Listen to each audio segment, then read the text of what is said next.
నమస్తే నిజం న్యూస్ కి స్వాగతం. వృద్ధులు దివ్యాంగుల ప్రత్యేక ప్రజావాణిలో అందిన ఆర్జీలు సంబంధిత అధికారులు సత్వరం పరిష్కారం చేయాలని జిల్లా కలెక్టర్ విజయేంద్ర భోయే ఆదేశించారు. ప్రతి నెల మొదటి బుధవారం స్థానిక అర్బన్ తహసీల్దార్ కార్యాలయంలో వయోవృద్ధులకు దివ్యాంగులకు నిర్వహించిన ప్రత్యేక ప్రజావాణి కార్యక్రమంలో ఆమె పాల్గొని వృద్ధులు దివ్యాంగుల నుండి దరఖాస్తులు స్వీకరించారు. బుధవారం నిర్వహించిన ప్రజావాణిలో వృద్ధులు దివ్యాంగుల నుండి 19 ఆర్జీలు అందినట్లు తెలిపారు.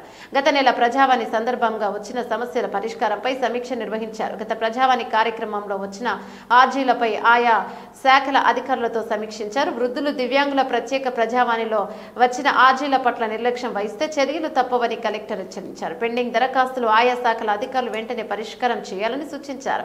ఈ సందర్భంగా జిల్లా సంక్షేమ అధికారి జరీనా బేగం గతంలో వచ్చిన ఫిర్యాదులపై సమగ్రంగా నివేదికను వివరించారు. జిల్లా కలెక్టర్ కార్యాలయంలో సమాచార సహాయ కేంద్రాన్ని ఏర్పాటు చేయాలని, జిల్లా కలెక్టర్ కార్యాలయం ముందు 2 వైపులా బస్ షెల్టర్ నిర్మించాలని, స్థానిక పద్మావతి కాలనీ ఉన్న రిజిస్ట్రేషన్ కార్యాలయం ఇరుకుగా ఉందని అక్కడి నుండి మార్చాలని సీనియర్ సిటిజన్ ఫోరం అధ్యక్షుడు జగపతిరావు వినతి పత్రాన్ని అందించారు. కార్యక్రమంలో municipal corporation commissioner Praveen Kumar Reddy, DRDO Narasimhulu, urban tahsildar Munsheer Jhansiram, అలాగే RTC DM Sujatha, CN citizen forum అధ్యక్షుడు రాజ్ నరసింహుడు, ప్రధాన కార్యదర్శి నస్కంటి నాగభూషణం, బాలయ్య, మనోహర్ రావు, కోటేశ్వర్ రెడ్డి తదితరులు పాల్గొన్నారు.